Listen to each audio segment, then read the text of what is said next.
Not so long ago, these babies might have died from the things that too often kill children here in Senegal: dysentery, yellow fever, and especially malnutrition.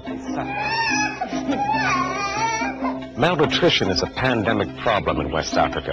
As the West Africa Director of Church World Service, Lowell Fugley, an American living in Senegal, has seen the ravages of malnutrition. Some countries, 1 child out of 4 does not reach the age of 5 years, dying due to malnutrition or diseases brought on by malnutrition. Worldwide, 500,000 children. Generally, we might see between 20 and 30 children in a day. Madame Touré Sacco runs a pediatric center in Bignona, Senegal. Madame Sacco says the reason for less malnutrition is a tree called moringa. Some people call it a miracle tree. There's less malnutrition now because we discovered moringa and all of its virtues. The leaves themselves contain, ounce per ounce, about 3 times the iron you find in spinach, 4 times the vitamin A you'll find in carrots, 4 times the calcium you find in milk, protein, all the essential amino acids. Its leaves, fruit, seeds, even the flowers are all edible and highly nutritious. From the seeds, you can extract a very high-quality vegetable oil. The seed kernel powder can be ground up and used to purify water. Foundations, universities, and companies from all over the world are researching moringa's potential applications. And U.S. foundations like Andrew Mellon, the National Geographic Society, and the National Science Foundation are all participating in moringa research. Research is one thing, but Fugley says that here in Senegal, moringa can be the difference between life and death. This child you see here was brought to us by his mother 2 years ago in a very severe state of malnutrition, like a skeleton. His bones were just standing out and his mother was certain the baby was going to die. But we advised to take moringa. The child did recover, and now he's in excellent health. When a mother arrives with a malnourished child here, first we weigh the child and take his temperature and do a general examination. If he is suffering from a particular disease, we will treat that disease with medicines. And then we will counsel the mother to put the child directly on moringa. The mother will thereafter return with the baby periodically for checkups. And we find that moringa, not only does it rapidly cure malnutrition, but it also seems to have a beneficial effect on many other maladies. Moringa in their own garden and harvest leaves like other cultivated products.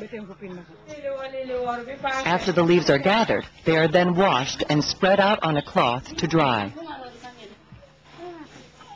They are then placed into a mortar and crushed. Even the little ones help. The powder is then sifted like flour. Now it's ready to use.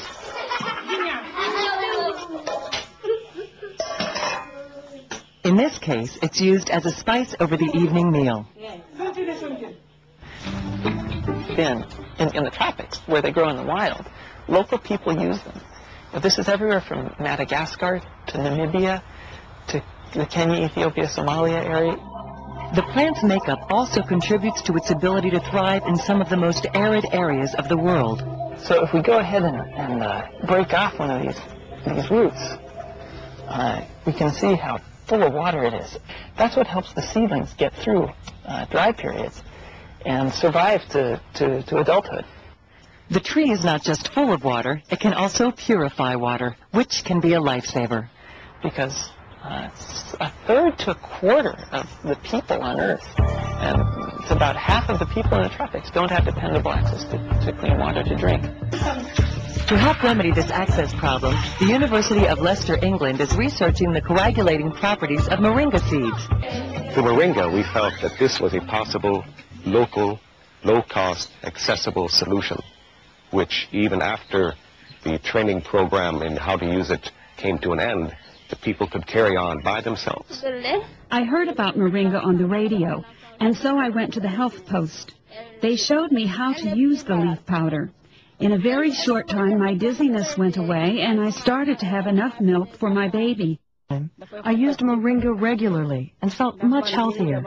I had an easy childbirth, and my son Basiro was bigger than my previous babies. My other children were often sick, but Basiro has been very healthy. Before I began using moringa, I was really weak. Even to walk a distance of 1 mile was difficult for me. I was always short of breath and tired, and I had some kind of skin disease on my head. There were sores all over my scalp. After I began using moringa, these sores dried up and went away. So I continued to use moringa. I also noticed that since my baby was born, he hasn't had any health problems. Africa's not the only place where moringa is working miracles. In India, it's called the drumstick tree. They are looking at the use of moringa as a potential cure to blindness because it's loaded with vitamin A. Vitamin A deficiency can lead to blindness, deformities, and other congenital diseases. According to the World Health Organization, vitamin A deficiency is almost at epidemic proportions in many rural villages. In 20 villages in western India, Kansas-based Trees for Life is trying to fight this epidemic by helping the people plant and use moringa. In India, I know that people take the seeds and they will sort of stir-fry them, and they will get a vegetable that tastes somewhat like peanuts. Ann Hirsch is a professor of botany at the University of California, Los Angeles. Well, one of the things that impresses me most about moringa is the fact that it has the full complement of essential amino acids that human beings need. There are 8 of them that we cannot synthesize, so we have to get it from our food. In the developed world, we eat meat. In the developing world, meat is a rare commodity, or it's an extremely expensive commodity. Experts are surprised that Western businesses haven't exploited moringa's commercial value in the developed world. The place for a plant like moringa in this country would be most likely to people who follow a vegetarian diet.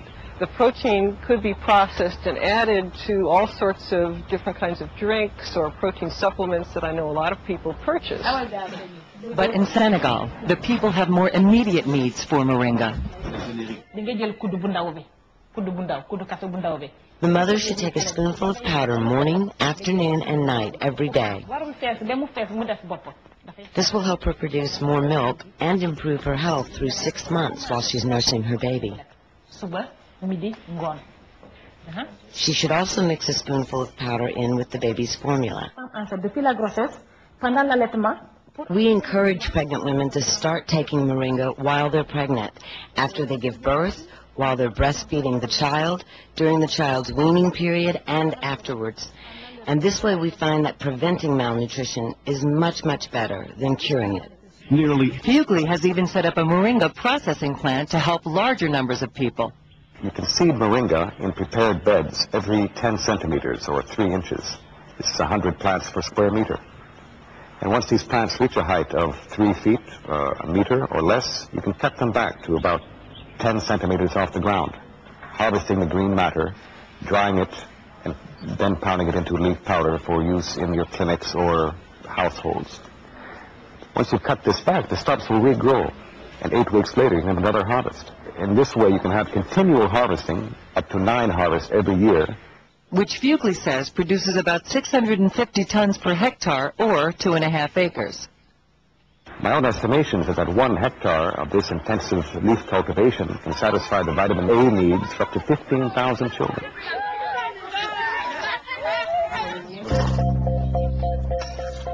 The goal is to make sure that this family and hundreds of thousands of others have a future. The idea to find a food, a perfect plant that can satisfy people's hunger and give them all the protein nutrients that they need is of great importance. If I had set out to design a tree which would be of maximum benefit to mankind, I'd be hard put to do better than the moringa tree.